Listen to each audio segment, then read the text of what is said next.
Against the ropes, number one. Welcome to another episode of Against the Ropes. I am Giovanni Garcia. I am alongside Christian Mosqueda and Christian Rodriguez. What's up, y'all? So what's up?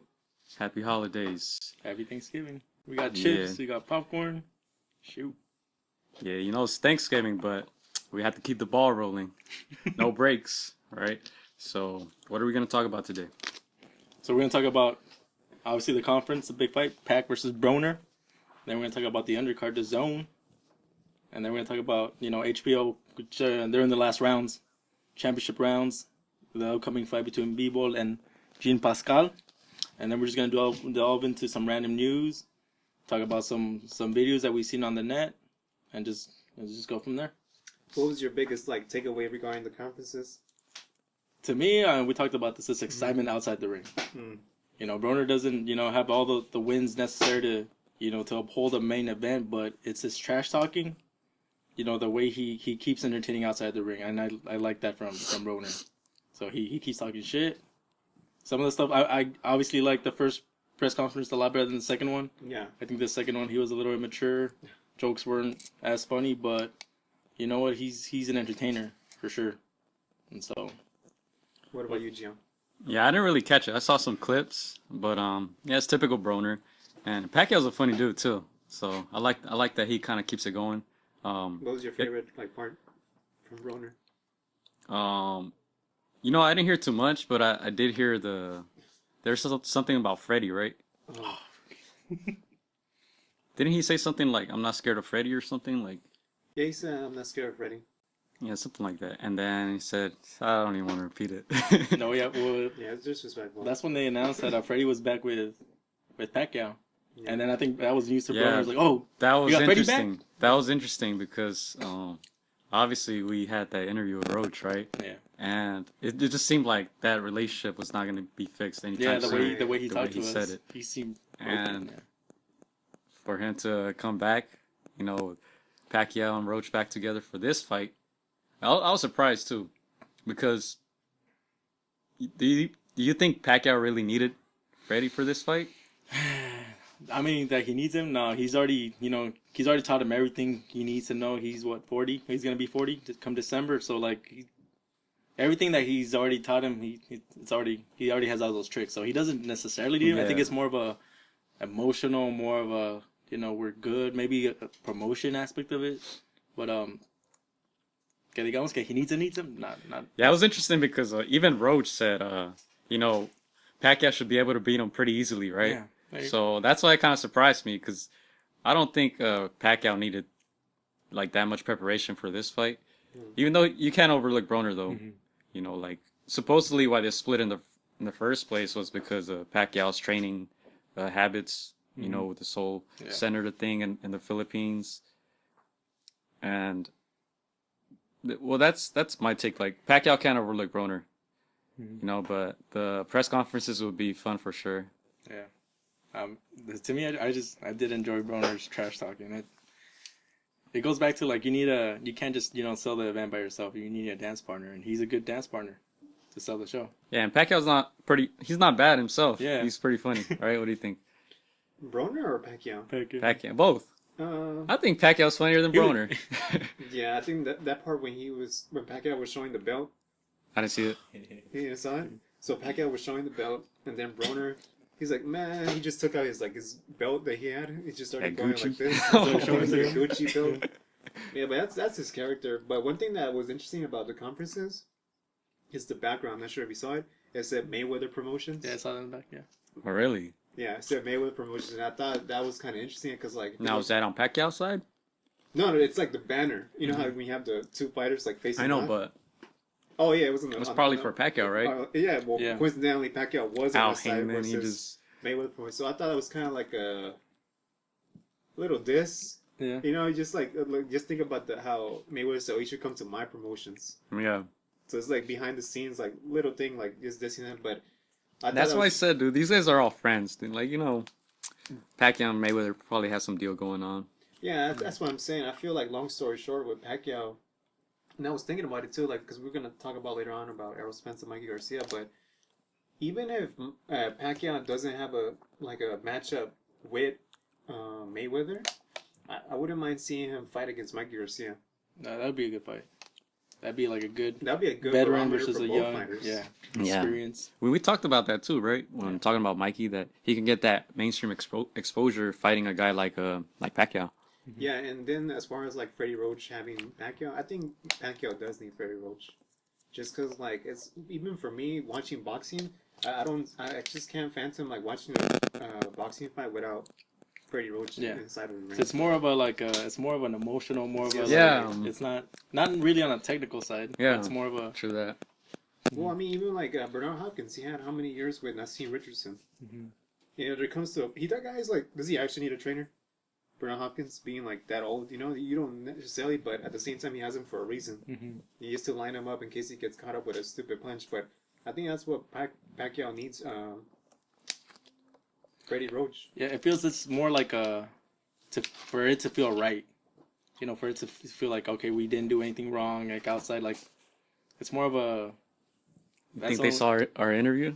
I think they did. There's a good chance. I mean, we talked about this. That you know, there are certain questions that in the boxing world you can't ask Freddie Roach, and I guess we got lucky. Yeah. We caught him in one of our commentating gigs, and we just happened to ask him those questions, and when he told us like, oh no, like it seemed like their relationship was really in riffs, and what's funny is that even I was trying to cut you off during the interview. I was like waving my hand like because I saw Freddie Roach, he looked uncomfortable. Yeah.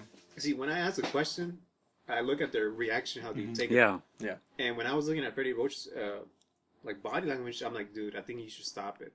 He looked uncomfortable. He looked uncomfortable. And I don't blame him. Yeah, because it just shows you how bad really their relationship got. But it's like some of those questions that you just gotta ask. Yeah. But Roach, he likes talking. Like we've talked to him a few times. He's the type that he'll answer your questions, you know. But Freddie Roach is looking old, dude. Like when you were talking to him, and I was just recording, right? I was like, fucking Roach, he's looking old, dude. Like, you could tell that, he obviously has Parkinson's, and it's probably catching up to him. And Broner went there, dude. He made some jokes, Yeah, I think I should beat them, but I just feel like it's... I thought he should have learned by now, because he's said a lot of stupid shit before. He did a Trump. And he always gets a pass, right? Yeah, hold my beer. And I know... later on, you'll do your Jerome segment. Yeah. So that should be interesting. But yeah, anything else you guys got from that? Let's say he gets bypassed with Broner. I think all of us have it by unanimous decision. But like, let's say he doesn't get the Mayweather fight. Who do you want Pacquiao to line up against? Oh, I mean, there's a stable of Showtime fighters, right? That they're gonna be like the first ones to get dibs on him, and so. Who would I like to see him fight? I would like to see him get tested against. Of all the welterweights, I think the weakest one would probably be Sean Porter. But I kind of want to see him get tested against like a Thurman. But I'm not sure if that's gonna happen. Yeah, that's what I was thinking. But honestly, he could fight anybody now that he's with PBC. Yeah. You mentioned the picture where they had Pacquiao and then all the welterweights. I think any matchup with Pacquiao would be pretty good. The styles makes fights, right? And I think all those fights would be exciting. Who would I want him to fight? Shit, I don't know. But that fight with Mikey would be sick. That would, yeah. I think first pick would be Mikey. If Mikey. And that's gonna be a pay-per-view. That shit, it's gonna sell. That's what I'm saying. And we talked about this in our last podcast. Mikey made all the welterweights look bad because he stepped up to the plate with Errol. So, any fight that he wants, it's about building his legacy. Yeah, and Pacquiao has made it thrown out there. He wouldn't mind fighting Mikey Garcia. I think Mikey Garcia was in one of those pictures. Was it? Yeah. I think I'm not sure. I think one of But Mikey's making the right moves, man. Yeah. He's a free agent right now. I'm pretty sure he's working close with that Al Heyman team. He landed the fight with Spence. That's gonna be a big fight. We mentioned it, whether he wins or loses, right? And I think even after that, he can even get a bigger fight after that Spence fight. Yeah. And the one with Pacquiao makes sense because he's one of the more smaller welterweights. So that would make sense. The thing is, if that fight does come to fruition, it's definitely gonna be speed versus timing, and Mikey has like one of the best timing games, you know. So we talk a lot about Manny Pacquiao, about even like that's the thing, you know, about Adrien Broner. We talked about Pacquiao about what he does inside the ring, outside the ring, but when it comes to Broner, all we talked about was his entertainment aspect. Yeah. Nothing about what he does inside the ring. So what does Broner have to do inside the ring? Inside the ring, dude. First of all, get in shape. Right. Make weight for sure. I think, you know, in his fights, he doesn't always let his hands go. Like against Jesse Vargas, remember that fight? We had a bet going on, so we lived it more intense than other people. Yeah. But the first 6 rounds, he just didn't let his hands go, right? And I think he should have been able to outclass a guy like Jesse, you know, pretty easily with his skill. But the first half of that fight, he didn't let his hands go, and Jesse Vargas just out-hustled him. So... But I don't know, it's interesting, because do you want to let your hands go against Pacquiao? No. To me, I think he needs to like kind of adopt maybe a different style, maybe counterpunching. Counterpunching, I was going to say counterpunching. He needs to look at what other fighters have had success against Pacquiao and try to implement some of that. Because if you fight power with power, you know, Pacquiao combines that with speed, so it's difficult to, you know, just try to outland Pacquiao that way. You think that fight's at 147 or 144? That fight? Yeah, because that was Broner and Garcia was at 144, right? You mean Pacquiao Broner? Yeah, Pacquiao. No. Garcia and Broner. Oh, Garcia Broner. When they fought, they were at catchweight, right? 144? Yeah. So do you think that fight's going to be at 147? Pacquiao Broner? Yeah. It has to be at 147. I assumed it was. I don't know. Because I haven't actually heard any details about that. Yeah, I don't know. I wouldn't be surprised. Honestly, I haven't looked too much into it. Because that one just kind of came out of nowhere. Like, you saw it coming, but then they announced it really quick, and then they said January, like, already, dude. Yeah. You know? I'm still thinking about, like, that Wilder-Tyson fight. I'm still thinking about the Canelo fight. Lomachenko's going to fight December 8th. So, like, every week in December, pretty much, there's going to be a good fight. Next month. So that's my mind is still on that. You know, I'm not even thinking about January yet. Yeah. That's so, One fight at a time. Yeah. So talking about that, Wilder against Tyson, you made some interesting comments, Chris. So the All Access episode came out, right? Right. So yeah, it came out this past Saturday, and I thought it was really interesting because you saw. I'm not surprised with what Wilder does outside the ring, but a lot of people talk about Tyson Fury's past history, right, with handling depression. But we don't talk about like when they talk about All Access. Oh yeah, they had literally All Access with Tyson Fury, because if you remember that fight regarding Wilder when he said, "I'm gonna baptize you." Yeah, they show when he was drinking beer, like in the booths, in outside the ring. Yeah, so you see all like what has led up to that moment. So by this time, it reminds me of Tony Bellew. Like he's rocked in shape for his last fight, and that's what I'm scared with Wilder. Like this guy, he's not messing around. That's what concerns me. After this fight, I had it 50-50, but now I'm kind of leaning towards Fury. Yeah, damn. Yeah, that one's pretty close. Yeah, it's the boxer against that one punch that's always brought Wilder success. So the fight was at 140. Which one? The Garcia Broner. That was at 140. Wow. See, this is why we need you towards the end. Towards the end. So yeah, with the Wilder Fury, it feels like we're gonna be flip flopping because the odds are so close. Yeah. What are the odds for the fight? Do you guys know?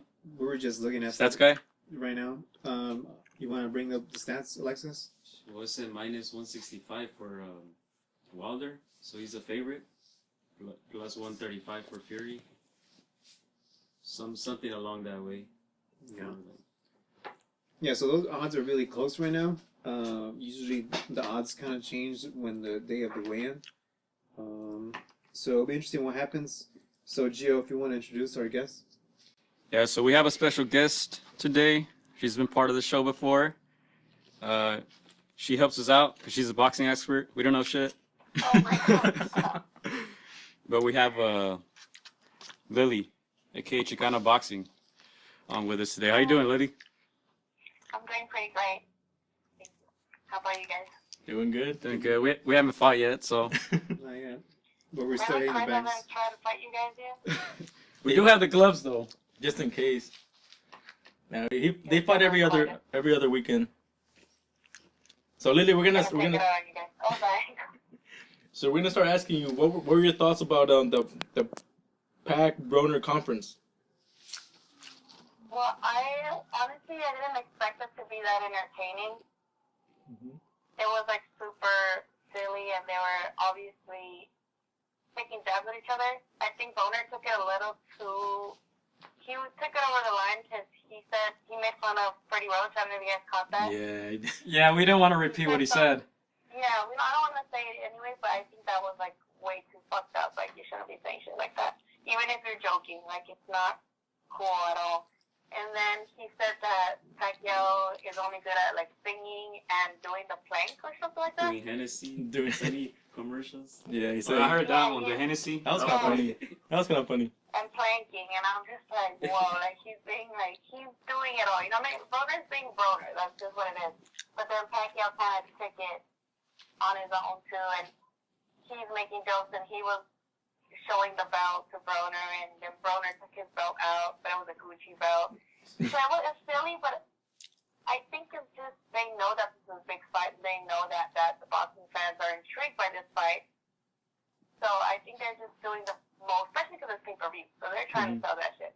So I can see why it's like that, but I know it's like it has to be staged because they look like they'd be cool homies. Like, well, not cool homies, but you know what I mean. Like they're both out human now, so I feel like they know that this is planned. Yeah, like there's no mutual hate. It's just more for show. Yeah, it's not like they're like a rivalry because Pacquiao's not a shit talker ever. Yeah. Yeah. But now it's like he's turning. Did you guys see what he tweeted today? Yeah. I posted it. He tweeted like, "Broner, stay away from the stuffing today because like our weigh-ins," and I'm like, wow, that's pretty funny. That's funny. So it's just like they're just selling the fight, and I think that fight's probably gonna sell pretty well because it's a Pacquiao fighter. You know, Pacquiao pay-per-view. It's just the Filipino fans are like very devoted, so I think that's gonna do pretty well. Not like how a pay-per-view used to be alive, but well compared to the more recent pay-per-views, I think it's gonna do pretty well. Yeah, I think this is gonna be a pretty good fight. Overall, but yeah, Pacquiao is gonna turn 40, but he's like in a way, a young 40.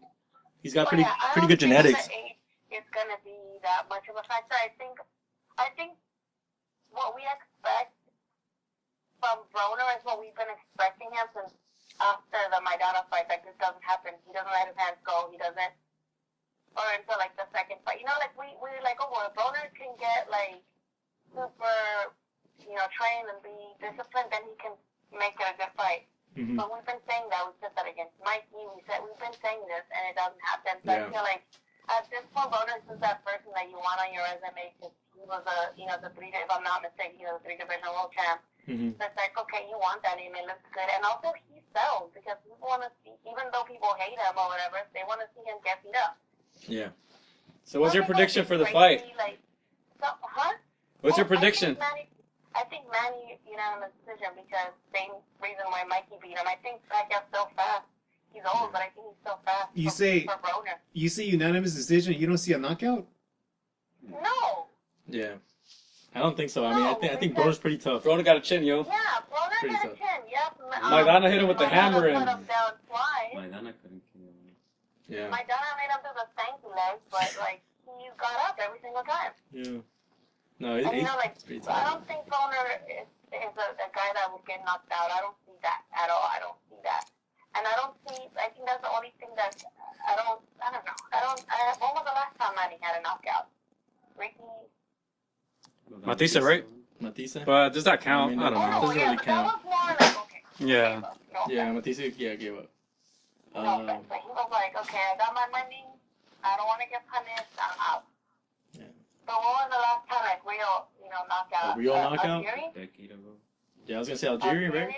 No, He didn't knock him out. He didn't knock him out. He knocked him down like 5 times, but I don't think. Yeah, when they let him out the cage, he still couldn't get Yeah, the. he's like, oh, no, he's like, let him out the cage. And They should have put him back in the cage. I don't know. That's probably one of my favorite moments. But yeah, like I don't think Manny has that power anymore. Or I mean, he has that pop in his feet, but Broner's still not. I don't see a knockout. I see a lot of people on the grab, obviously predicting one for either or because you people still have that argument against Pacquiao because he got slapped by Marquez.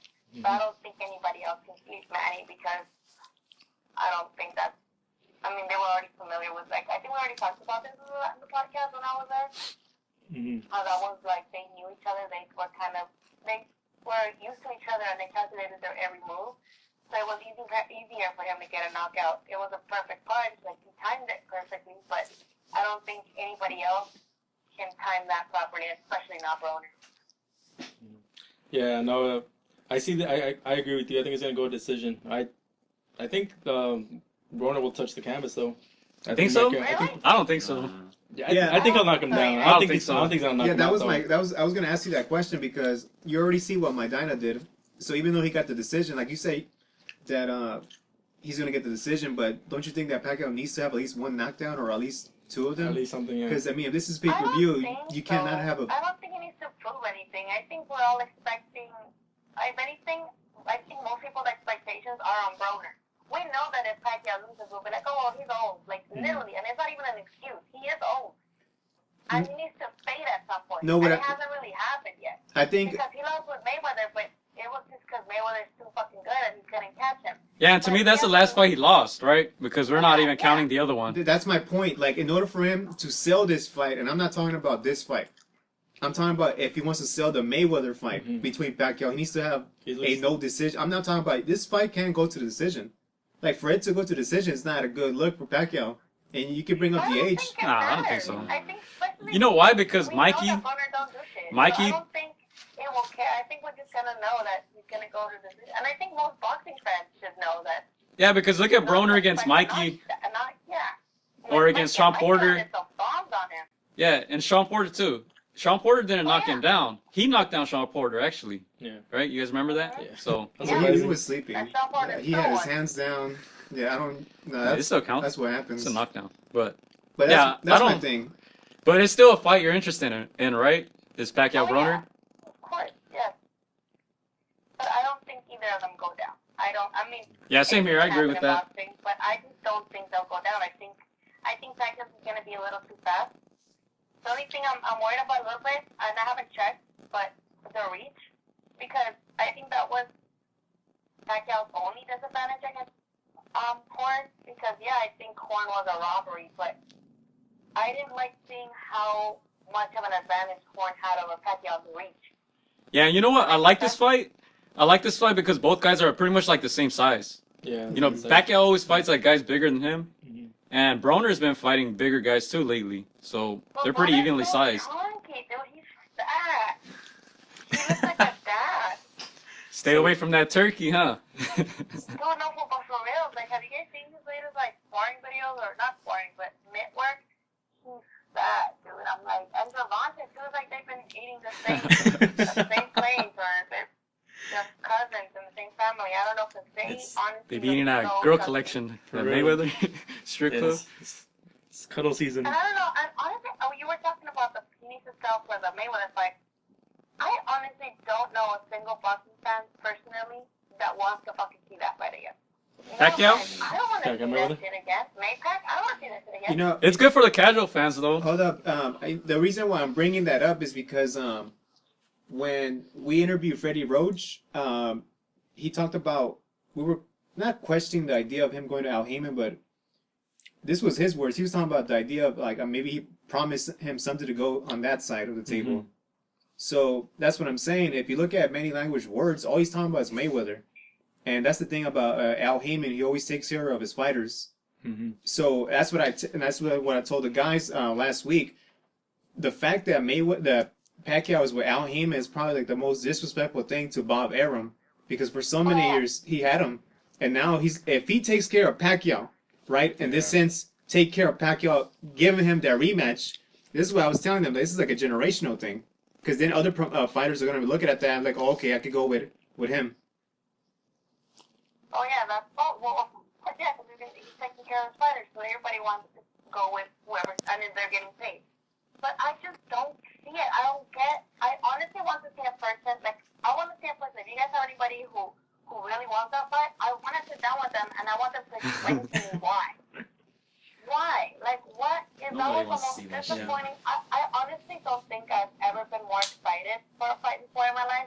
Before Canelo Triple G, obviously. Because I was there. But I remember when I was on my friend's house, we were ready to watch the fight, and my heart was like honestly about to pop out of my chest. I was so ready for this fight. And just the whole fight, my heart was sinking. And just the end result, I was so disappointed. Yeah, I have never felt like that about a fight ever. Yeah, I just feel like disappointed here and there. Fuck, that shit broke my heart. Yeah, I feel like in a parallel universe, maybe we're not gonna have the rematch. But the thing is, like, how things are lining up. So my next question is basically, okay, let's say like Pacquiao doesn't fight Mayweather. Who do you want Pacquiao to line up after the Broner fight? Well, I always wanted him with Crawford. I think that was like my dream match. And, okay. Because they were both Barbarian before. That was before the porn. All right, take off. All right, take off Crawford. Who else? Oh, man. He's asking about the all him and everybody from PBC. I guess Mikey, because when I talked to Mikey, he was talking about how the only reason he would take the Pacquiao fight was because of the money, but that it didn't interest him because he felt like it wasn't much of a challenge. That's a lot of shade. But also after he defeated Easter at the final press conference, after the fourth fight press conference, Mikey's dad was like, call Manny Pacquiao, call Manny Pacquiao. He wouldn't fucking stop saying that. Like Robert too. Yeah, I'm glad you mentioned that. They were like, call Manny Pacquiao, make a fight with Manny Pacquiao. So I guess with Mikey it'd be a good big fight too, especially if I don't know that I guess that because who else? I mean how do I explain this? Manny does have like still a good shot to be in there with the top welterweights, but at the same I think he's still one of the top welterweights. Yeah. Yes, of course, but at the same time it's like some of them hit too fucking hard. Yeah. You know, it's like some of them are really young and at their they're not even at their prime yet. Like, like I would love to see him again before. Like, Thurman would have been cool because I remember Thurman used to call out Mayweather. Yeah, and a lot of those guys are probably gonna move up in weight too, so they're still getting stronger and bigger. Yeah, and before this conversation, we were talking about. I was telling the guys like, if there is no Mayweather in the equation, that I believe that Pacquiao should fight Mikey Garcia because that fight doesn't have to be at 147. It could be at 144 or 140. Yeah, it could be somewhere where both fighters could be comfortable. No, but even 147 because Pacquiao's not really a big guy. Yeah. So. Yeah, and I think any weight makes sense for that one. Yeah, I think Pacquiao wouldn't mind having that fight because he's already been talking about his name too, huh? Mike Garcia. Mm-hmm. And we talked about this in previous podcasts too, right? Like, what does Mikey need to like get into that mainstream area, and then that Pacquiao fight can do that for him. I don't know. I just feel like at this point, he doesn't have anything to prove. Who, Pacquiao? Pacquiao doesn't have anything to prove. Yeah. Oh, yeah, at this point, it's like, I don't know how to explain, but I'm going to say like it felt like nada más ya en sus últimos, momentos. Yeah, right now, like all his fights, I see him as just like. It should be celebrated because you're fucking 40. So yeah, that's what I see as fights. You're still in the ring with cool opponents. It's not like you're just fighting like. I mean, Jeff Horn was the exception, but you're still fighting guys that are like cool, like real names. You know what I mean? It's not like he's coming out to fight MMA fighters. Yeah, these last fights, that's what I see like from Pacquiao. It's just like, just enjoy like what he gave to boxing. That's what I see his fights as, just like celebrating his legacy, kind of like a victory lap. The thing is, it's not gonna be a short victory lap, because he said he's gonna be fighting for the next 2 or 3 years. Yeah, he can do that. He's very athletic, dude. That's what people don't realize. He's very athletic. Mm-hmm. Yeah, he's athletic, but I feel like there's so many down the road. Keith Thurman, Sean Porter, and we can talk about this later on. Yeah. But I wanted to move on to. Well, do you have any final thoughts on that fight, Pacquiao Broner? No, I just think unanimous decision. No one's talking each other out, and they're just killing the fight. That's what I think goes. Yeah, but moving on to Tyson against Wilder. We talked about that first episode, right? All Access. Did you catch it? Yeah, I did. What'd you think? It was mostly just his dad. Like, Fury, I just remember a lot. It was Fury's dad talking about how, even though he was dominated, well, not dominated, but he was doing pretty well in the heavyweight division. Nobody knew about him because he didn't have like knockouts. It was on after he fought Ryan McCutchko that they're like, oh, okay, like we now know who this guy is because he beat him. So that's when he like kind of took off. And then I thought it was kind of sad that he went in a lot on his depression and how there was videos of him like before, after the Klitschko fight that he'd be like, "Oh, let's go get a drink," and I'm gonna buy everybody a drink, and he was trying to just drink, and it wasn't just one drink. He'd just get like super faded. Yeah, did you ever It made me sad a little bit. did you ever catch that interview when he was on with Joe Rogan, Tyson Fury? I didn't see it because I know it's not something, but I can't stand Joe Rogan. Same here. What? Something about him. I Yeah, don't like him. same here. I don't like his voice. I don't like his questions. He sounds too Yeah. nerdy to me, but He does really. I don't like him, but so I didn't catch it. he talks too much, huh? Yeah. It's like, I dude, do let think the so guy that- talk. That, You just lost a lot of subscribers. Yeah. I like Joe Half Rogan. of the but I subscribers. did see that. Our people statistician were likes talking Joe about Rogan. it, I think Chris likes Joe how Rogan. Fury was very That's right. vocal about his depression. Yeah, well, on that interview with Joe Rogan, he was like, he was talking about his depression, and he's like, dude, who knows? Like, who knows if after if I beat Wilder, who knows if I'll go back into depression or if I lose? You know, like, who knows if I'll go back to that? And then Joe Rogan's just like, come on, dude, like, you're over this, like, you should be over it, like, you're like at top of the heavyweight right now and all this shit. Basically, like, trying to talk him out of it, but it was interesting. I don't know what Tyson's mental state is. Because he shouldn't be taking that fight, especially because he just came out of the depression, right? Yeah, he takes a loss. Earlier, like this year, he was so fat. Yeah. Now, I mean, they're heavyweights, so it doesn't matter, but he's so lean now. And I think that's still, I mean, obviously exercise helps you with your mood and your depression, but I don't think that was very smart of Fury to take this fight. I think maybe down the line, he can see a more better opposition, because the last two fights were a fucking joke. There were mismatches, there were terrible fights, and then you're going to go from that to fucking Wilder? That's ridiculous. And then he has a lot of probability of losing, I think, and that's not very good for his health, I think. Mental health aspect to lose to him, and then I think that is a probability that he might get that and then go back to being. I think the worst thing that we could do is question him. Honestly, given the fact that we had this idea that he's under depression, and that's just gonna make things worse. Like, you have to be rooting for him, like, in this type of like current state. You know what I mean? Like, that's why, and I feel like the reason why Wilder and Fury, like, they have respect for one another because they both hate Anthony Joshua. So it's like when I think about Fury and Wilder from now on, it's no more marinating season. You know, they're just going at it. You know what I think it is? They want what Joshua has. Oh yeah, of course they is. Well, wouldn't they? Yeah, so what's your prediction? You have, Wilder, right? I think I have Wilder just because Wilder defeated Ortiz, and yes, Ortiz was old. Yes, I get that. But Ortiz was outboxing him, and we all know it. I love Ortiz because he makes the Cuban style of boxing. Yeah, I like him too. Power. I think if Ortiz was 5 years younger, he would have won. Oh yeah, Oh easy. yeah, most fucking definitely, because he does. And you know, there was that thing where people were talking about that the ref gave Wilder too much time to recover, and that was questionable. Like, what are you doing? How are you giving him more time? Like, that doesn't make sense. There was literally no reason to. Like, what is that? But at the same time, I feel like he caught him, and Wilder has those. Yeah, people are like, oh, he lacks fundamentals. Like, he literally has no fundamentals at all. Remember that rant of Teddy Atlas that he's like going on about how Wilder has literally no fundamentals. He leaves himself open while he throws those punches, but he catches them. So it's not a matter of if he catches them, it's when he's gonna catch them. So he's gonna catch them, and then I don't think Fury has the power to land that punch that is gonna knock Wilder out or hurt him. So I think I have Wilder just because he defeated Ortiz, and I think even though a lot of people gave him shit on his resume, I think Ortiz as a whole just makes his resume that much better, even though it's just one name. Yeah, and it's not like there's a lot of names right now at heavyweight. No, of course So, yeah, but we're kind of... Well, I had Tyson winning from the beginning. These guys are kind of flip-flopping right now. I don't know. They've seen something that... Well, the only reason why I'm flip-flopping is given the Tyson Fury's All Access. Like, I know where he's coming from. I literally, personally, I know where he's coming from when it comes down to his situation.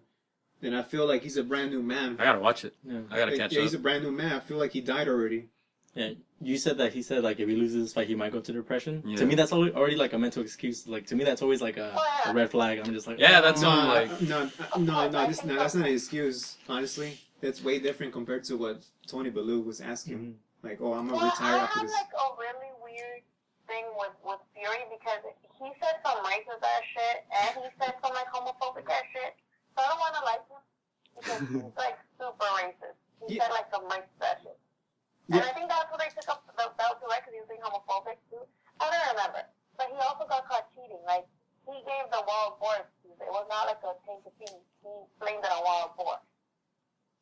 So he's been caught with banned substances, and he said homophobic shit, and he said racist shit. So it's like, fuck, like, this guy, I don't want to like him, but also, I feel bad for him because I'm like, dude, like, that sucks. Being depressed, like, I'm pretty sure we can all somehow kind of relate, and his alcoholism. So it's just, I feel bad, and in a way, I'm like, oh, I'm kind of rooting for him, but at the same time, I think also it's time for Wilder to get the recognition that he deserves. Mm-hmm. Because even though he's like undefeated and like 49-0, nobody fucking puts him in the top 10. Or very few people put him in the top 10. Well, that's because of his resume, right? We always talk about resumes. Yeah, because of the resume, yeah. So it's just, I feel like, man, maybe he deserves some recognition after all.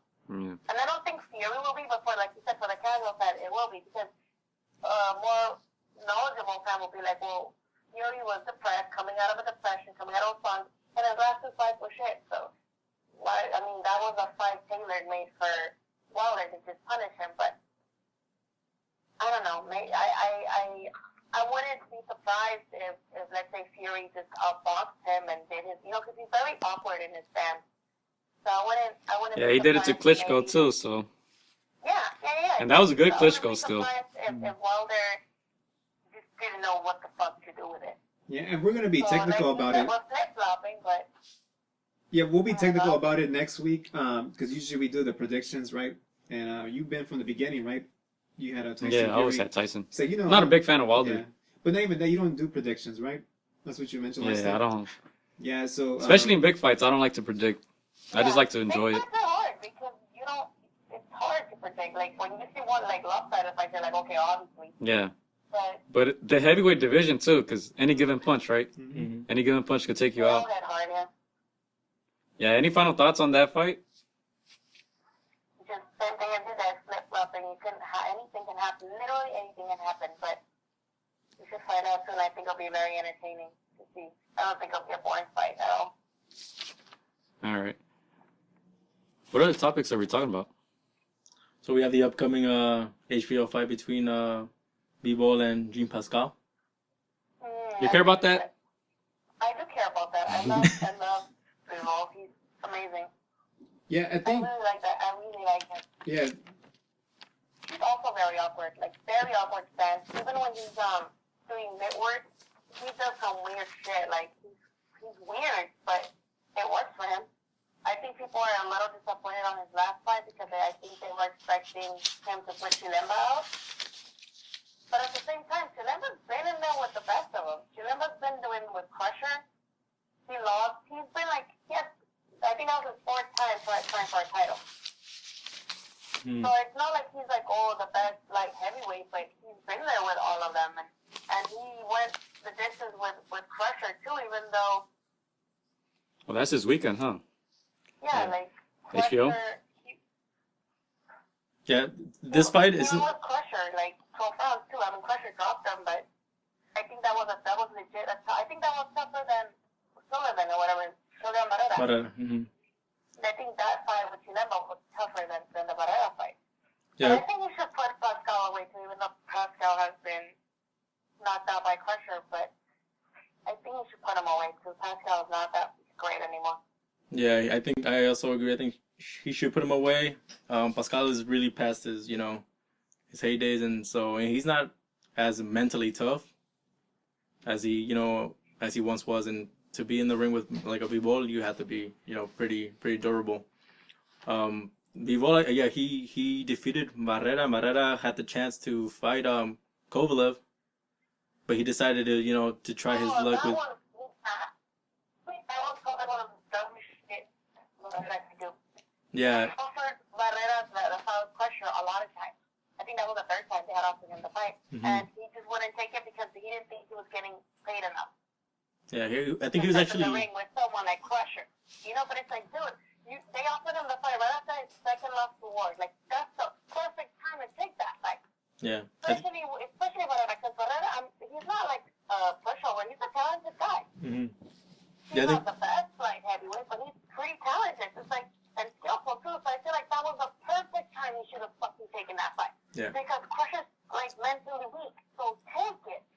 Take that shit. And I feel like he's fucked up. Like, he's fucked up because now you're fighting Bivol and he's gonna fuck you up. Mm-hmm. So you might as well should have gotten beat up by Crusher or have a bigger chance. That was the best chance he had to beat him. Yeah, they actually offered him, I think, 400K. Yeah, And he decided to take 250K to fight Bivol, and he probably assumed he was untested, wasn't good enough, and he got beat. So he thought that you know, with Bivol he had a better chance, but that he fucked up there. Like, you fucked up thinking you could beat Bivol over Crusher, over a mentally weak Crusher. Like, he goofed. I'm sorry, but that's one thing that I'm pretty sure he fucking takes himself in the ass for. Yeah. That's just not. All right. So we definitely gotta have you on again on the podcast. I just want to tell you guys one last thing. Yeah. What's up? You guys are so fucking lucky that you guys got Roach the way you did. Oh, that was all Christian. Never ask him the shit that you guys ask him. They would take us out of the gym, ban us, and we would never be able to fucking talk to them again. Yeah. That is the first thing they tell us, like, at any media event, because especially the ones that are not even for roasted fighters, but if they're at Wild Card and we're there, we always do want to talk to Freddie, because he always has, like, cool shit to say. Yeah. Yeah. But, Christian's or already just because assistant. he's a trainer, so we want to ask him. Yeah, we know him, you know. Christian pulled up a picture from like 2008. He's like, "Look, Freddie, remember me?" And then Oh my God. started. That did not happen. His fan. Yeah. Famer. I'm so glad that you guys were able to ask about Manny and get his thoughts on it, because you guys are honestly, I don't know how you guys never use the right hashtags on YouTube or something, because people need to see that shit, because Yeah, that's what I was. doesn't talk about Manny. Yeah, I was telling. Because honestly, it's crazy that you guys were able to talk to him about it, because no one in the media world can talk to him about Manny. And you know, we didn't even know, like, Rule. we didn't even know. We just recorded it, whatever, put it on YouTube or like whatever. And then a lot of the shit he said, like, it seemed like he was never gonna get back with Pacquiao. Mm-hmm. You know, it seemed like that. Yeah, he's very honest. Honestly, I feel like at the time he didn't know, because I think the closest thing we got to him talking about Manny was when it was, I think, Mexico had first fight against Ricardo Manzanares, I think his name is. Yeah. We went to the media workout, obviously, that was Roach's guy. But we were just like asking, like, oh, like, what's his ever picture on the wall? Because he had like a bunch of pictures with the fighters. And then he's like, oh, this one. And he pointed at one where it's Manny, Cotto, and fucking the Russian. The one that looks like a fucking... Ruslan? The Mexican Russian? No, the Russian. What I Russian? forgot what his name is. Oh my God. He looks like a rat from Chernobyl. Like, he's just fucking like a mutation rat. I don't know what his name is. I forgot. No, I forgot his name. Oh my God. Russian? I'm sorry. I forgot his name. I'll text it to you guys later. He's a Russian guy. Not Russian. I think he's from Spain. Provannikov? Provannikov. Yes. I said Ruslan. So fucking weird looking. But that guy is like, oh, look at all these guys. That guy used to eat bears, huh? He's like, these guys would have never been together in the same spot. That guy- Not been for the sport of boxing. That guy made Tim Bradley the man he is today. I know. He's fucking ugly. He looks like, seriously, like, he was in Chernobyl when the thing exploded. Oh, leave him alone. Talk about Adrien Broner being mean. No, Lily. But then he just talks about Manny. He's like, oh, who knows if I'll ever have him back in this gym. He's like, the other guys can come and visit me. I don't know. Maybe he's mad, but I don't know. I know we're just all like looking at each other because we're like, oh shit, like we can't like ask him a follow up on that. He's just thinking about it. Christian kept asking questions about Pacquiao, not Heyman. We're just like, dude. I knew it was uncomfortable, but it's like I felt like it was necessary. But like, Lily, asking these questions. You know what's crazy about the interview? That when we were about to do the interview, these guys were basically we were questioning Gio was questioning me if I should be doing interviews with the boxers before they fight, and then really, you know what? Yeah, let's do the interviews after, because you know that way they can meditate, concentrate, and then after the fight, win or lose, we'll interview them. So I'm actually happy that Chris actually did the interview before Abraham Lopez fought, because after the fight was done, I ended up talking to Freddie Roach, and Freddie Roach did not want to talk at all because his fighter lost that fight. He got robbed. Yeah, his fighter got robbed. He got robbed, and I was just thinking about the whole logistics of it. Man, I can't even imagine if we were to try to approach him, even that single question itself. And it was funny because this guy was just like, you know what, I'm gonna go interview him, and then we just kind of looked at him and calls Freddie over and just started fucking talking to him. And we're like, all right, fuck it, let's just record it then. They were here like recording. We had everything set up. It happened kind of quick. And then the lady come up to us after. Yeah, that's what she told us. Mary, she's like, who are you guys? And then we'll edit this out. No, she's nice. No, she was nice, but No, she's nice, but she's very like she'd be the first one to say, no, this. But it makes sense though. Yeah, it makes sense. We get it. Of course it does. Yeah, like especially because I don't know, like I'm pretty sure it's tough for him too for people to be asking him about a fighter who left him and then didn't pay him for a while. Yeah, we kept giving Chris and shit like, why are you asking him about his ex all the time? Well, not even that, Lily. You should have seen me. Like I was recording, and later with my right hand, I was trying to like I was trying to say stop it, like waving my right hand in the corner, like stop. He was stop. standing over. That's like, yeah. No, he just kept going and going and going. This guy wanted the views for sure. That bothered, you know? He could have just been like, all right, fuck off, or all right, I'm not answering that, you know? Yeah. But he didn't. I don't know. I had to do my journalistic duties. I'm so glad though that he's back in his corner because I think he's a legend. Like they're both legends and together, and it's like it's so sad to not see them together. Yeah. Yeah, this video. I feel like, oh, I love them. They both need to end their careers with each other because. Yeah, even in the comments, like of that interview, like people were kind of giving Roach shit or Pacquiao, like, oh, this guy robbed this guy for money, man. These guys are scumbags, blah blah blah. Yeah, but no one really knows what's happening. Yeah. People don't really know. Yeah, that's cool. It's kind of like a comfort thing too, right? To have the guy like you've been in with like pretty much your whole career here in the U.S. Like having Roach there in your corner. And that's what I was telling the guys, like, if Pacquiao actually needs Freddie Roach, and I was making the argument, well, then Nassim Richardson needed Bernard Hopkins. You know how many years Bernard Hopkins had him, and Bernard Hopkins is a guy that you don't actually need a boxing trainer at all, but he could be there just as a side, as like a brother, you know. And that's one thing about Freddie Roach that I'm not so used to watching a Pacquiao by himself, you know. Without him, yeah. So it's just I can't. It's really hard, and it's like you said, ride or die with Pacquiao and Roach, and I think that's what's gonna end up happening. Yeah, what do you think? I like that. Talking about Roach, what do you think about him being with Tyson for the Wilder fight? I think people just leave it open for people to be like, oh, he should have been with Roach. He should have just done something else. Yeah. I don't know, but I think it's good. Like, It's gonna be a cut, man. No? Yeah, it's good, supposedly. And it was funny because we people give Roach shit because remember with Pacquiao, I mean with now on Cotto, he's like, why is that both of my houses? that Cotto's gonna win this fight. Yeah. And then he didn't. He's been like super wrong with like predictions before. So people like when they said, "Oh, Fury's gonna take this," everybody on Twitter was like, "Okay, everybody, safe to stop betting on Wilder because Freddie Roach and Fury's gonna win." We always wrong.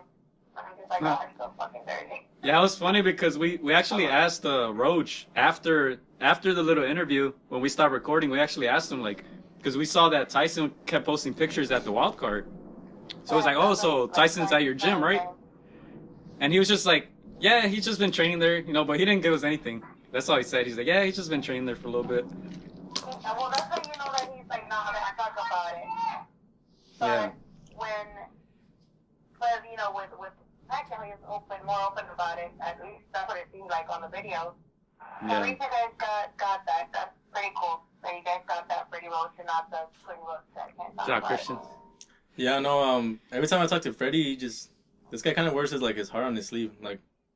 And I think like with this interview, it felt like he'd been keeping it inside for a while, and it kind of makes sense now that you told us that they're not allowed to ask him those questions.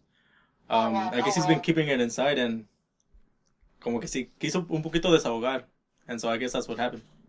But yeah, Chris and Jill were there like, hey, stop, like he's uncomfortable, like he's getting uncomfortable now.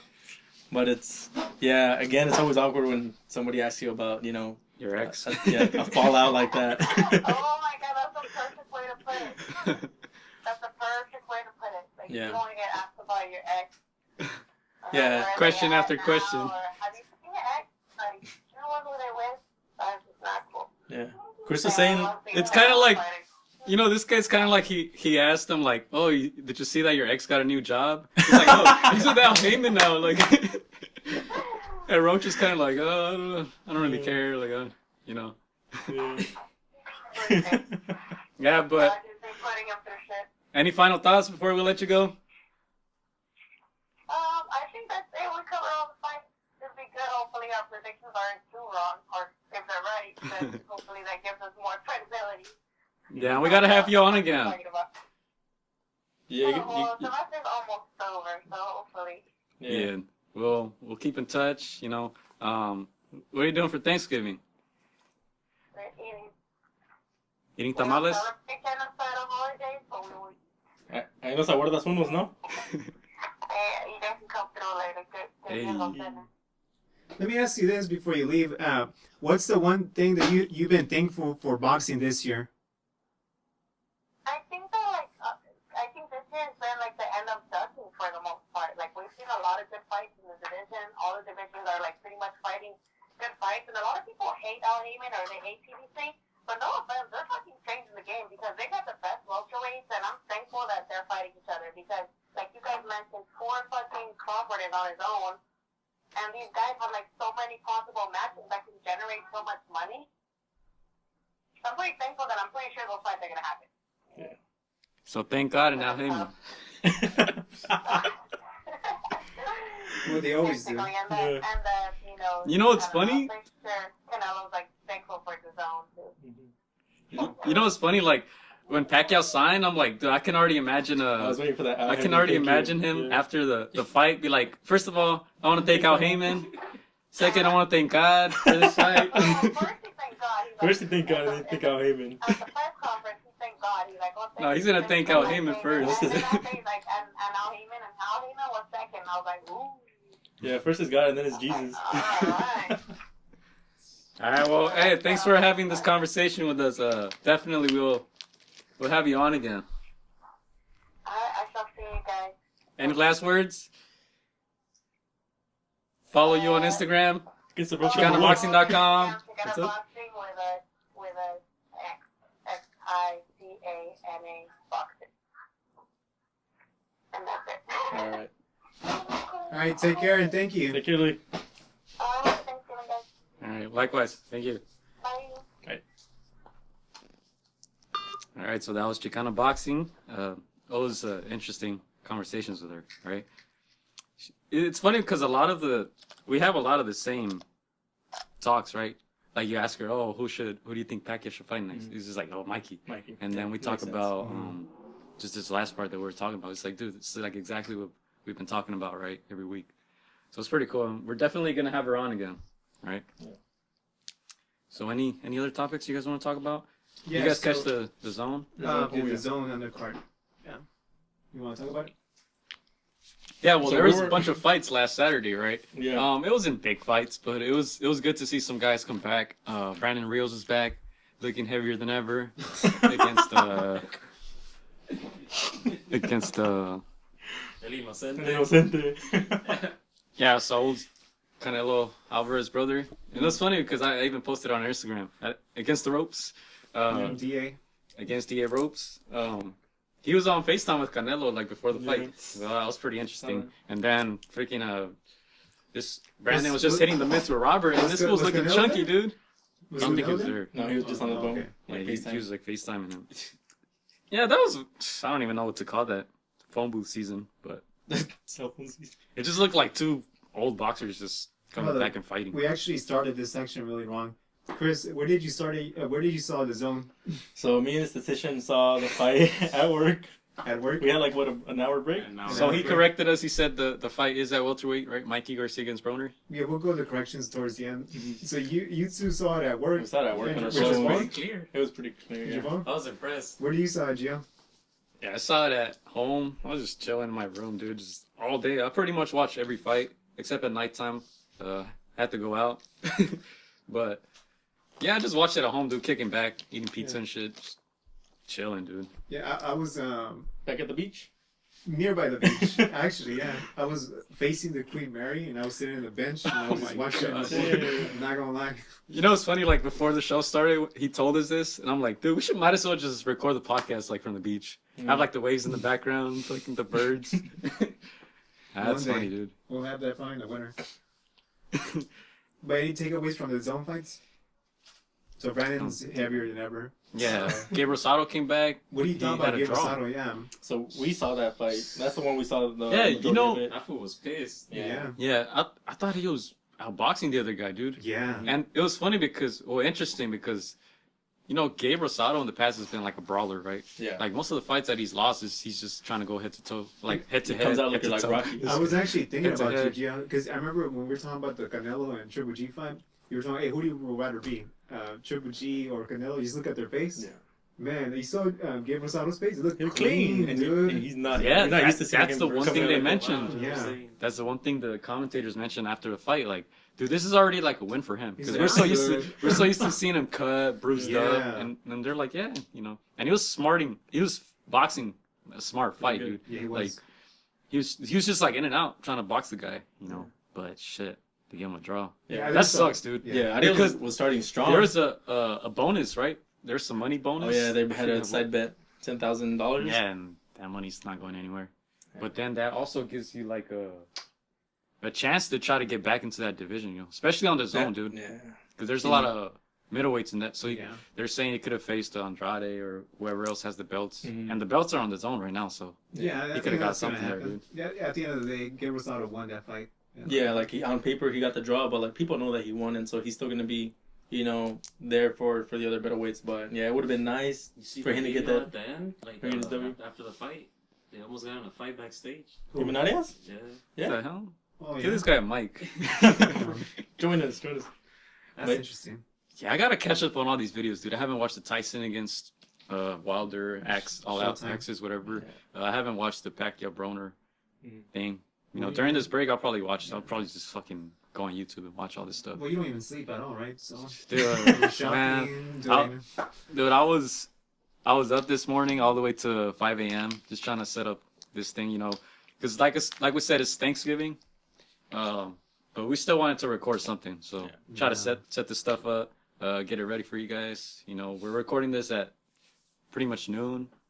You know, later on we're gonna go eat and all this stuff with our families, but we still wanted to record something because every week I feel like there's a lot to talk about. What were your thoughts on Clarissa Shields? Did you saw I didn't see that fight. Yeah, That's I the one see fight I didn't see. I didn't see You that. I saw think it? the two last I fights saw I didn't see it. What were your take? She was She's heavy, huh? she's a middleweight. Yeah, she's a middleweight. But we'll get to know her more on HBO because they also have another woman. I think she's number one pound for pound fighter. Mhm. So when I was thinking about Clarissa Shields, I think out of respect, we should do like a top 5 pound for pound like fighters right now for women. Or what? Because we always talk about men and all that, and I get that. But Clarissa Shields, yeah, you could tell why she has 2 gold medals. And she's from Flint, Michigan. Pretty cool because she had her Damn. braids all blue Mm. because she was trying to like show awareness that the situation in Detroit The is water- still the messed water. up. Yeah, so it's pretty sweet. That's pretty cool. Yeah, and but another person that was trying to raise awareness was Oh, the magician. magician. You want to Yeah. talk about that? Yeah, so Anthony Sims Jr. goes by the nickname The Magician, and he was trying to bring awareness to like mental health issues and stuff that people deal with like on a daily basis. And so it's cool that he brought that up because like right after the fight, you have like these interviews, and obviously the first thing people want to hear about is like, you know, the fight, how it went, what are your plans for the, you know, for the next coming, you know, for your next bout. But he like completely scrapped that off. He's all like, I just want to talk about, you know, use this platform to talk about mental health, you know, all the issues that people deal with, you know, in their lives. And so I thought that was pretty cool that he, you know, he didn't make it about himself. He wanted to do it about other people. And I actually saw that. Did you guys I saw it. saw the interview? And that was powerful. It was hard. It was What does he powerful. fight? What does he fight? What weight? He fights at, he's coming down to 168, but he fights a division above. Yeah, he trains at the Wild Card Gym. Mm-hmm. But yeah, this, to me, like, this is kind of refreshing because in the world of boxing, like we talked about how you have to, kind of promote yourself. Sometimes play the villain card outside the ring. Trash talk, do all this, but it's refreshing to see a fighter actually play the good guy role and like you kind of want. I want to tune in and see his fights now. Like I'm like, who's this guy? So and he's showing a good side of boxing. He's being a champion for like all these people, that are going through. And we're gonna be in communication with him, right? Because I saw that you were communicating with him. Yeah, so hopefully we get him on the. We just have to find a date so we can come on the show. Yeah, mad respect. But yeah, like his story. Yeah, do you want to talk about it? Story? I mean, we'll talk about the stories when we meet him. I think out of respect, because he has his own words to say it. But some things are bigger than boxing. Yeah, and when I talk to him, or when we talk to him, this guy reminded me of somebody. And I'll talk about the difference between being Jerome and then being Andre Ward. But that's what he reminded me of. Like his character, like there's ways to have integrity while you still do the job without losing dignity. Yeah, and that's what I take away from him. So I love him, and I'm looking forward to talking to him. Yeah, I think the one thing that fans want to see is like a fighter have personality, and I think that's what he has. And I think this is what some of the other fighters have to do to kind of market themselves. And there you go. You said integrity. That's what this fighter has, and so it's refreshing to see that in the boxing game of today. So all that happened, but did you saw the heavyweight fight? Oh, I did. I saw that one today, this morning. Yeah, so the guy came weighing at extra 70 pounds. Big baby? Heavier. So he was at 304, and then the other guy was, I think, like at 330, 235. Yeah, he knocked him down one, but Baby Miller. So he'll be in line. You'll probably see him more actively next. And one thing I do want to talk about Clarissa Shields is that she's fighting 2 weeks from now. Yeah. Did you? Yeah. They're very active. Nope. How many I wouldn't be rounds did she go? Women's fights for that one, it was 10 rounds and they're 2 minutes. Yeah. So, but she did work. So but that was that. Too, because it's like the holiday season. So she ain't trying to take break. Nah, she's out there in the gym right now, probably like Lomachenko. Yeah, with Big Baby Miller. I think he got a little bit exposed. I know, like, he took the guy out, but he got boxed by a guy that, Dude, his body's exposed, dude. Yeah. Wait, so... No. So what was the outcome of that fight? Big Baby, he knocked him out in the fourth? He knocked him out twice. I think in the fourth or sixth. I saw all that fight. I should be talking about it more. But I don't take away anything. I just take away his weight. That's what distracts me from everything. Big boy. He's a big guy. I mean, he's got power, but... he's the reason... No way. No. He's this guy, Big Baby Miller, man. I remember one time somebody said, there was an article, I forgot where, and they were talking about should there be another heavier weight than heavyweight. I'm like, no. Who's this? Who's creating this? Who's the example of this? Yeah, and then Big Baby Miller weighing at 300 pounds. But you know what was crazy? On the zone, they showed who has been the highest heavyweights. Yeah, had him with Butterbean up there, bro. Yeah, you know how much he weighed? Yes. You know how much he weighed? Like 400? 453, dude. Bro, they have you. He's so juice.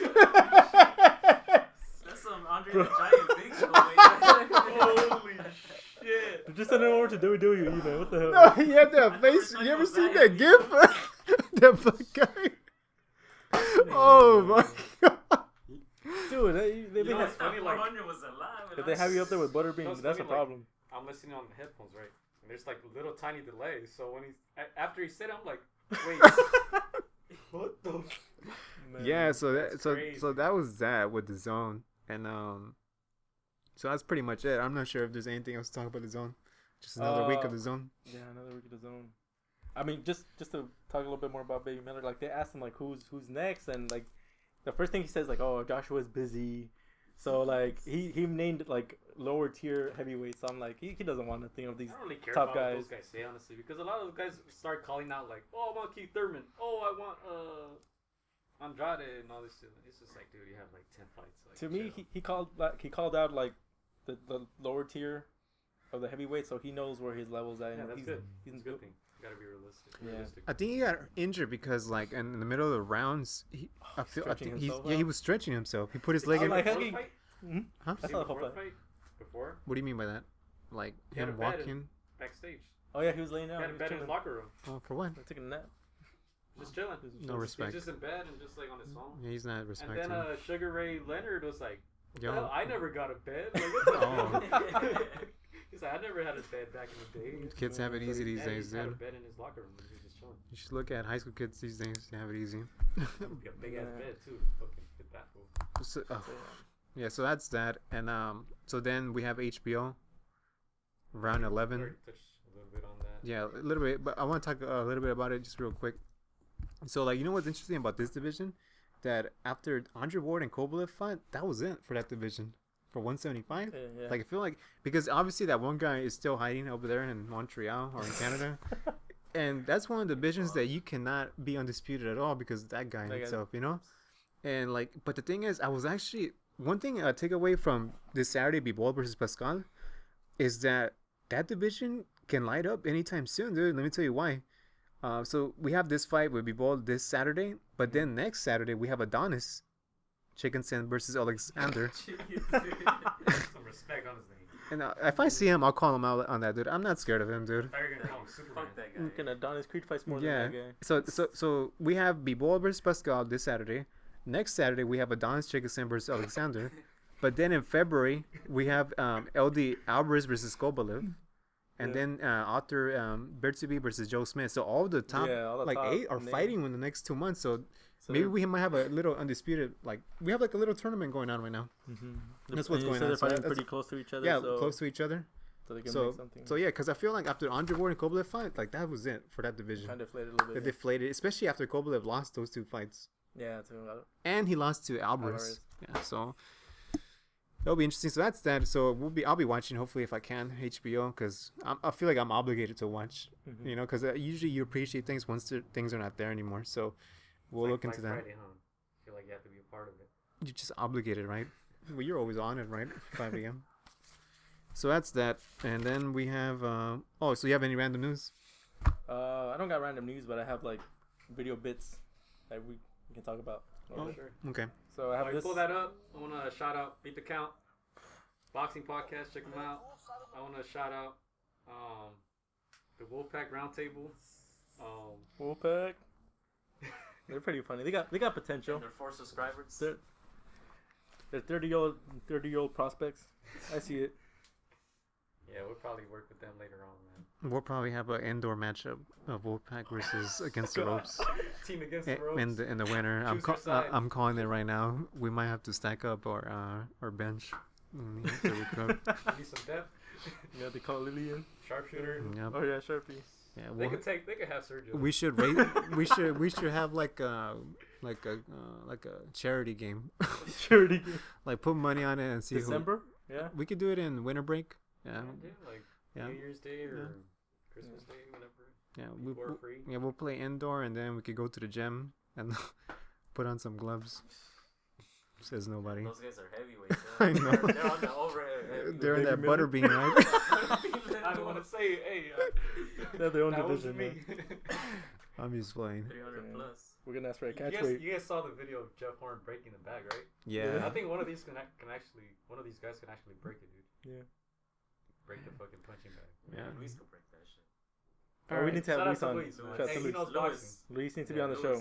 Shout out Special Luis. guest. So we're gonna be doing random news right now, and you're gonna pull up something that happened regarding Mikey Garcia on ESPN Deportes. So make sure when you play it, you translate it to the audience. Yes. So we're gonna play right now. La verdad, a mí se me hace una locura su pelea, la verdad, con todo respeto, respeto mucho a Mai, sé que es un gran peleador, pero bueno, si él agarró la pelea es porque él sabe cómo ganarle, ¿me entiendes? Así que él te puede contestar la pregunta. Ahora, otro... So that was the great Julio Cesar Chavez Sr. Pretty much telling Mikey that he thinks it's crazy to take that fight. And this is the segment where Mikey kind of like enumerates the advantages that he feels like he has over Errol Spence. And that includes, his power, speed, technique, and experience. That's what I said last week, right? And yeah, you did mention that. And He put himself at the same gonna power flip that level. one? he as put himself at the Spence. same power I don't level. think And I don't think. No, I'm not. I'm not gonna flip up on that one. To me, like, I understand where he's coming from. Like, I do see all that in Mikey, but you can't just discount, Errol You really not want to having that. talk about that? What? Errol Spence and Mike Garcia? Because I was actually doing some homework on that fight this past week. No, I think it's I too said early. everything I needed to say. Yeah. You know why? It's still too early. Let me tell you why. Well, Get into it. nah, I don't necessarily believe it. I think Errol Spence is gonna win. You know, when I was listening to the podcast last week, we were talking about the schedule, and there was a fight that I actually didn't want to bother, and that was what do you think about the fight between Lamont Peterson and Lipinets? That one's gonna be good. That's a good Yeah, fight. it's a good fight. Why is I it didn't good? know that was Why is it a good fight? Because Lipin is like it's like a Coming sturdy. off a loss. Yeah, Okay. he's a sturdy, good, like solid 140. To me, that's probably the second fight that I'm most intrigued by that. And- So was it and- Lamont already at 147? So And Lamont. let me tell you why I think Errol is he's got more No, but- skills than what people like, give him credit. No, I don't want to talk. I want to talk about like that fight in general. But I'll talk about but I'll go back to the Okay. because of Lamont Peterson. Lamont He Peterson is destroyed him. very skilled boxing wise. Come on, like no one can outbox Amir Khan, and Lamont Peterson did. So it's like you can't just. I know he's not the same Lamont that fought Khan, but he's still got heart, still got like skills. So to me, that Lipinets and fight Peterson is going to be super good. intriguing. Is there anything you want to add to it, Joe? Lamont Peterson and Lipinets? Yeah, like I said, I think that's the second most intrigued fight that I'm in that schedule. In what sense? Like just styles I makes like fights. I like Lipinets, and like Christian said, Peterson's a good boxer still, regardless. Seems like they're both His like case, pretty like- equal. Pretty even, yeah. That's the thing I want to bring up. Did you saw what Errol Spence did to Lamont Peterson? Yeah, I remember. Almost He- some, he made him look piece of shit. average. Yeah. The trainer had to make him quick. Mhm. He knocked him down, I think, twice, and I think I think I remember that now. he got. We were talking about whether or not Spence has been tested. Dude, Lamont Peterson got rocked Errol Spence in the chin, and this, I don't want to cuss, but this fool went straight at him, like just like Triple G. He's just still trying to like cut the corner. So I think that fight should give me an understanding. Like I know a lot of people talk about the body, right? He's a body snatcher or like human body, but Errol Spence was, even though like not many people like want to look at his skills, but yeah, Still this showed in that on fight. that fight, yeah, he looked kind of like interesting. Like we're seeing a different dynamic besides being like he had to survive in the chin. So that's why even after watching that fight, I'm like, nah. Because Peterson's slick and quick. He's and slick. He was just as quick as him in Yeah. that fight. So I feel like that was kind of a takeaway. So Mikey, I give him hard, dude, and balls, dude, for doing that fight, honestly. And hopefully he knows what he's doing. Yeah, props to him. To me, like this takeaway from this is like Julio Cesar Chavez is like, this is a great that he's even saying like I wouldn't, like it's crazy for you to go 2 divisions because I don't think he's kind of saying like even at my time I wouldn't go up 2 divisions. Yeah. And this is an all-time great saying this. Like I don't believe it's Yeah, well, smart. you kind of discredit yourself because these guys say a lot of stupid things. So. But, Yeah, but Plus he's Like, Mexican. like, you know, he always goes for the he Mexican went side, along so with the I whole don't know. Crawford #1 pound for pound thing. That was to funny. to I was me, just like, to nah, me, just shut up. Mikey's like ultra skilled. He's really skilled. So like I do like feel like this is gonna bring the best out of him. It's on pay-per-view. Yeah, it's gonna be good, man. So yeah, so that's one part, and that happened this week, right? Yeah. So if you guys can't see it, watch it on YouTube. The port's on YouTube. Just try to see it. Put the translate captions on, and yeah. So then it's funny because last week I was talking about DAZN regarding Canelo. Like I have watched Mayweather versus Canelo, both Maidana fights against Mayweather, both Triple G and Canelo fights, Miguel Cotto versus Canelo.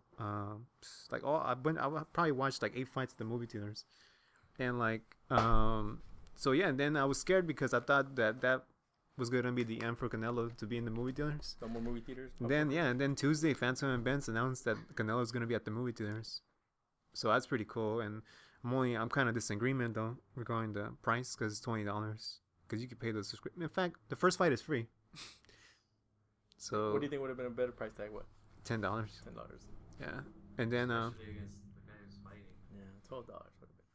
well, you have a good undercard in that fight, but I mean, kind of still though. But also another part of random news. All Access episode 2 is this Saturday at 7 p.m. So if you guys haven't seen part 1, part 2 is coming out this Saturday. After watching part 1, yeah, I'm concerned for Wilder, dude. I'm gonna watch it then. I'll text you guys. I was watching it and I was just like, I texted you guys right away. I'm like, okay, dude. Yeah, I'm not gonna bet on this fight. Do you have any random news? No. Yeah, and so next week. I'm not ready for this show, dude. I'm in flip flop. I'm in fucking sandals. Yeah, your ass needs to be sleeping. Man. So yeah, next week we'll talk about. I know you've seen it already. I haven't seen it. Well, when I say I haven't seen it, I mean I have to watch it like 2 times before I end up having my analysis about it. But yeah, we'll talk about Creed 2, and then we'll talk about HBO, and we're gonna give ourselves our analysis regarding Fury and Wilder because it's the week of that fight. So Alexis wants to share something. So this whole Spence Crawford little.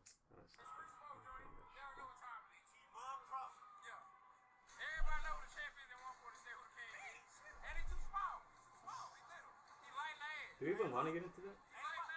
If you want to, I don't Me mind. briefly. Talk about it People briefly. briefly.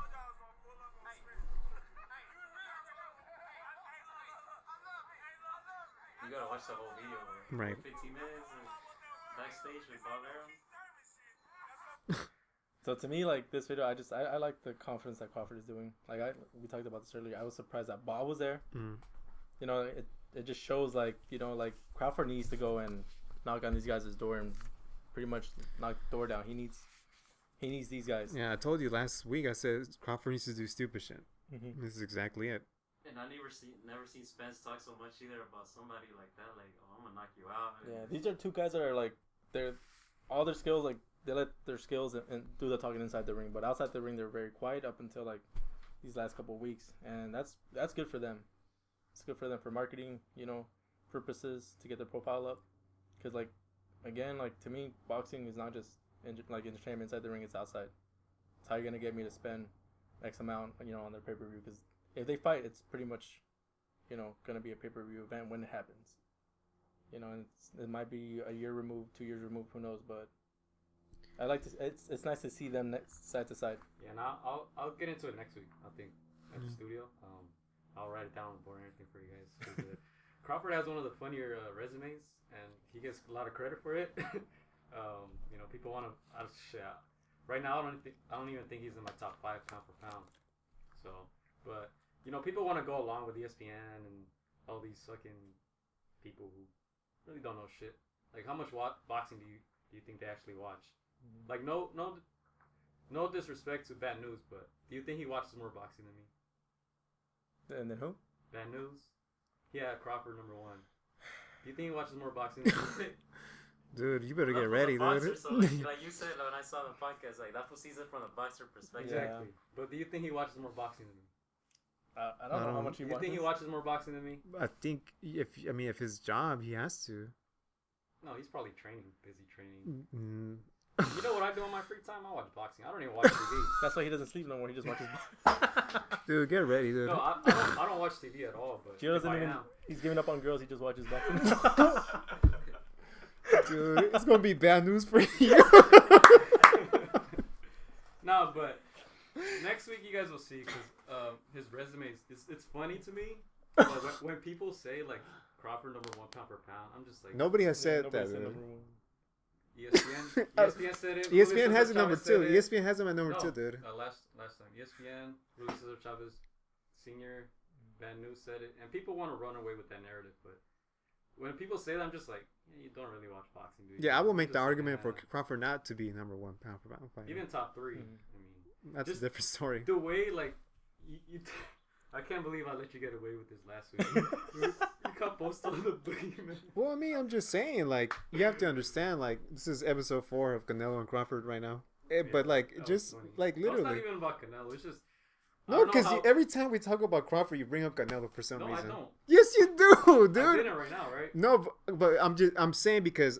next week I'm not gonna bring up. I'm gonna bring up how Crawford, quote unquote, unified that division right. 40. Because do you guys know who he fought to unify to get all the belts? I mean, Poso was one. He Ngongo. But like I mentioned, like nobody knows. No. And because you said nobody will ever answer that question. Who did he fight? You say no casuals, no. No, because I don't understand. What's your definition? Like cleaning out, right? Because you said cleaning out was beating Triple G. I'm like, okay, but to me, cleaning out is being undisputed. That's how did he get all the belts? But I'll give you a little preview. He beat 3 guys to get all the belts, but I'll leave it to next week because it's funny to me. But people will see. Yeah, moving on to the next topic. So before we end, what are you thankful for this year for boxing? This year, I am thankful for all the new entities that have come to boxing because competition is good. The Zone, ESPN, PBC, Fox, all the everything that's gone outside. I'm thankful for that because we end up being the ones that that reap the rewards of that. More competition, more fights. It's good for us. I'm thankful for that. Yeah, I'm thankful that a lot of big fights were made. We had the Triple G Canelo second fight. We had Lomachenko in action. He's still gonna fight at the end of this year. We have a big heavyweight fight coming up, and it's a good preview, I think, for the years to come. And then people signing with different people is gonna allow certain fights to take place. So yeah, boxing's been heating up now. Yeah, I think I can't put it into context, but I think what I'm thankful is kind of what you talked about. Like now boxing is like in the larger picture, because now like you don't have to promote yourself as a boxer outside the ring. You know what I mean? Like you don't have to clown around, do stupid shit, because now ESPN, now DAZN and Fox have a telecast like, oh, we're gonna be doing boxing from 5 to 8. So now you don't have to promote yourself because now you're always going to be on national television, and we're going to be rolls around, and we're going to be showing you like in the front. But didn't this happen already with PBC 3 years ago when they brought that shit to and it was kind of flat? Really work out? But I mean that was. Hopefully it's better now. Yeah, I hated that first PBC. That shit was garbage. That shit was good. Like that was now he has names. Guerrero, and that was good. And then after that, just went downhill. Yeah, that's why. So now, that's what I'm trying to get at. Now the only way you can promote yourself is what happens in those four corners. So that's that. And so next week Creed 2 review, Tyson Fury, HBO, and then hopefully some Triple G breaking news, but if not, we have to wait. I'm just gonna say one thing, guys. Tire season. I heard. What was it? I didn't hear it. So I'm gonna say one thing. Tire season. It's gonna be a new thing. You'll get it. You guys will get it. Tiger season. Tire season. Tired season. Are you trying to give us some fucking... Man, I'm gonna smack you, dude. I'm gonna smack you right now. Y'all good. I don't get it. I'm like the audience right now with Adrien Broner. I don't get the joke. You'll get it next week, 2 weeks. Okay. All right. Any final thoughts? Happy Thanksgiving, everybody. No, that's it. So until Thursday. Thursday. All right. Thank you guys for joining. See you guys next week. Against the ropes. Against the ropes, number 1. Freddie Roach. Thank you very much.